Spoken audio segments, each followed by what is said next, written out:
Привет. Ты не представляешь, как мне сейчас сложно говорить что-либо в принципе, учитывая то, что разговорную речь я свела чуть ли не к минимуму за последние несколько лет. Здесь не хватает пространства, верно? Пойдем на улицу. Уже довольно долгое время я занимаюсь постоянным самокопанием, анализируя все произошедшие события, совершенные действия и принятые решения в своей жизни. Что и как повлияло на формирование моей личности и что я делаю не так. Сейчас я в тупике, нужно что-то делать. Пересматриваю список контактов. Хочу написать друзьям, но с каждым последующим разом чувствую неловкость, боюсь, что навязываюсь на общение, ведь я постоянный инициатор диалога. Всегда. Будто только мне это нужно. Не хочу думать, что это так.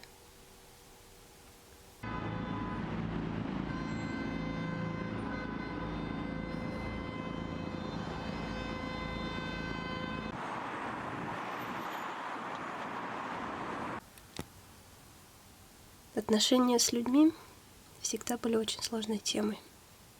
У меня никогда не было большого числа друзей, и я не стремилась к этому.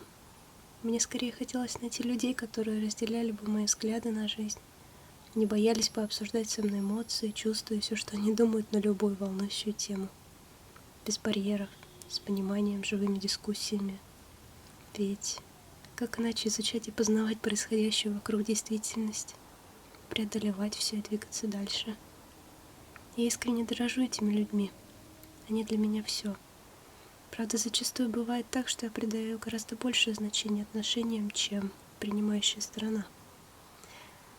Еще у меня есть такая дурацкая черта. Когда я очень долго общаюсь с кем-либо, у меня создается иллюзия, что я его долго и хорошо знаю. Я начинаю доверять ему и делиться какими-либо очень сильными и важными переживаниями.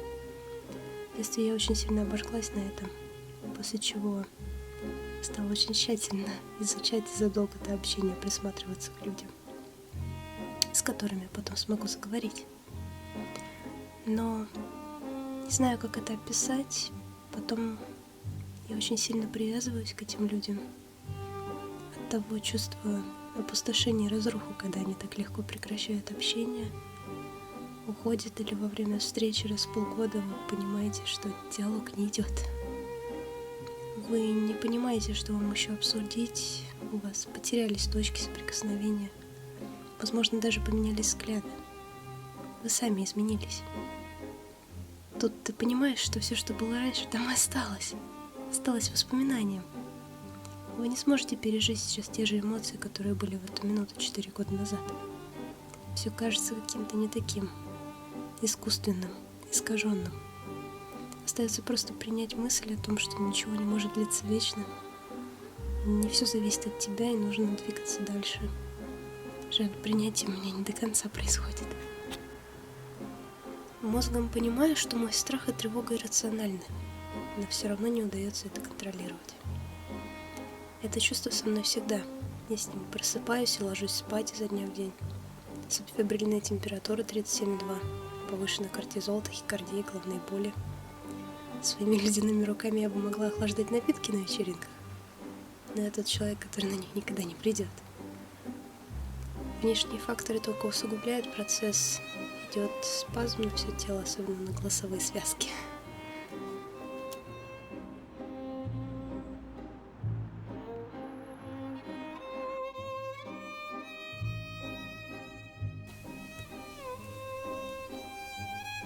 Пытаюсь понять, что со мной происходит внутри.